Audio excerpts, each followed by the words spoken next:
Rookie 13 here. Hey YouTube. It's Friday, and we all know what that means. It's Teched Out Friday. So I'm gonna go over a couple of tech cards that I think are really good to think about using. So the first one, and this is the one I wanted to review last time, but I said it'd be better if I put it in another episode. So first card, Curse Seal of the Forbidden Spell. The effect, because you can't see it because I have a crappy camera. Discard one spell card from your hand to negate the activation and effect of a spell card and destroy it. Your opponent cannot activate a spell card of the same name, including the spell card that is destroyed by this card effect during the rest of the duel. So basically, the effect is, I activate MST. You activate this. When you activate this, my spell card is negated and destroyed, and then on top of that, to add insult to injury, I can't use that card for the rest of the duel until next set. But the good part about this card that I really love is perfect against Gravekeepers, against people who I don't know why run 3 MSTs. It's perfect against decks that specifically needs a spell card to go off. For instance, Dark World Dylan's, they field card, Gateway of the Underworld. You can negate that, and then they have up to 6 dead draw if you can get both of these first turn and have 2 spell cards in hand. That's the only thing though that I really don't like about this card. That's the only thing, is that you have to discard a spell card. But the price of -2 in comparison to -6 is still a plus in my ideal. So I think it's a great card still. You know, it's perfect against, like I said, Gravekeepers. You stop Necro Valley, it's all over. The whole deck is meant for Necro Valley. If they can't stop you, then what can they do? They're just going to set everything. You're not worried about their monsters. Their monsters are only at the most 1,500. 16. My fault. 16. Unless they run the tribute monster, which I don't know why, because personally I would run him, but they don't run him. So, yeah, like I said, it's a really good card. Maybe you might think about using it. It's not, if you like it, leave a comment. Tell me if you think it's playable or not. Next card. Allied Justice, Cycle Reader. Now, the effect of Cycle Reader is this. You can discard this card to the graveyard to select up to 2 monsters in your opponent's graveyard and remove them from play. This effect can be activated during either player's turn. So basically, it's a DD Crow. But unlike DD Crow, which is super broken, he specifically targets light monsters, which is not bad, especially seeing how we're in a chaos format. We still go against light swarms every now and then. So, it's not bad of a side deck card. And then on top of that, if they don't have any light targets, he's still a tuner. He's a level 3 tuner, so you can still synchro with him or exceed with him, because there are a lot of level 3 exceed that people would that you can possibly use. You can mind control, boom, grab it, synchro, exceed, etc. So yeah, I like him. He's a really good card, and when they start targeting their graveyard, you can just chain with that. Now they don't have any light targets. Yeah. Last card. Kaiku the Ghost Destroyer. Now people might be wondering, why am I talking about Kaiku? Kaiku is super old. Well, a lot of people overlook it, and it really bugs me how people just don't see the best part about this card. Okay. Let me go over what he does.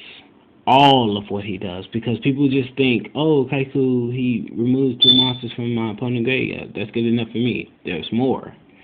When this card inflicts battle damage to your opponent, you can remove up to 2 monsters from their graveyard. Your opponent cannot remove from play any cards from either graveyards. So for instance, you want to select a monster from your graveyard. Your opponent chains DD Crow. They can't because he's on the field. Your opponent wants to summon Chaos Sorcerer to remove starters from the field. They can't because he's on the field. Your opponent wants to activate Marcos Cosmos. They will be in the what is it called? It's at the tip of my tongue. I know it. Well, basically, I think it works like this because I'm gonna have to check. I'm gonna put an adaptation and then say whether or not which effect happens.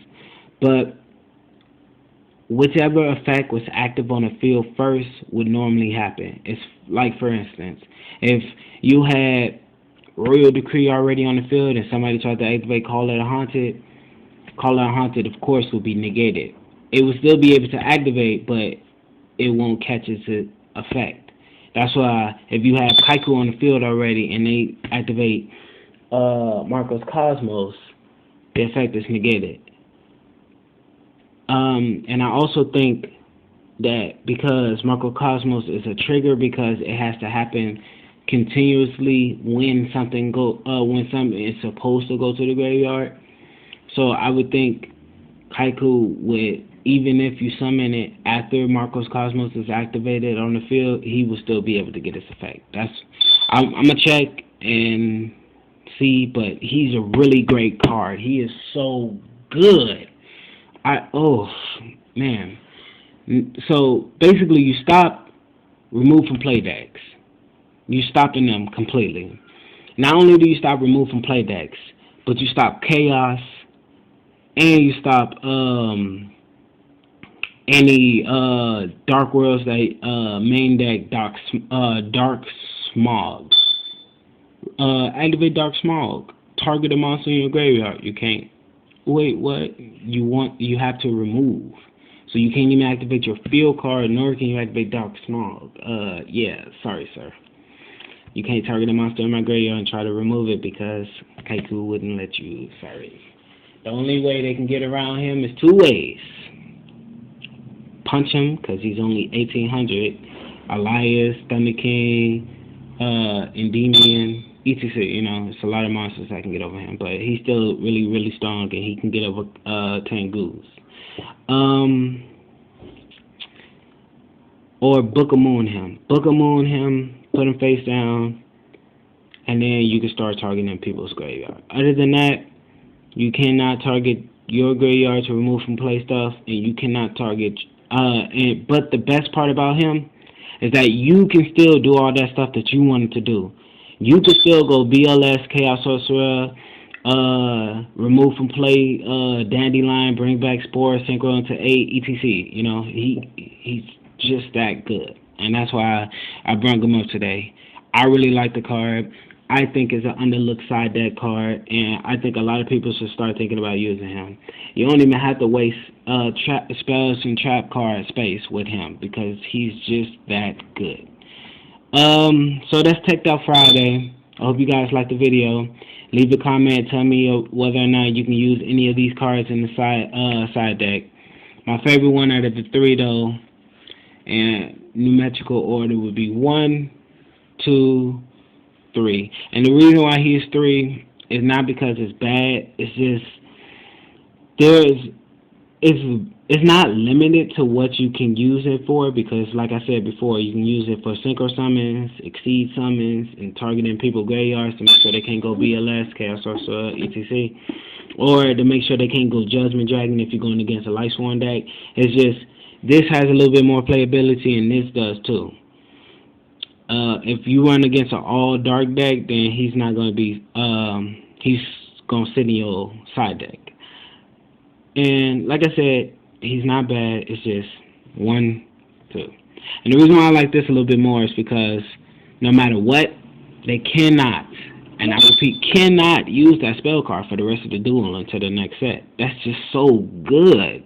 If there were more card effects like that, people would quit. And like, I couldn't blame them. So that's the video. I hope you guys like it. Like I said, leave a comment. Tell me whether or not you can use these cards in the side deck. Kazuki13 signing out.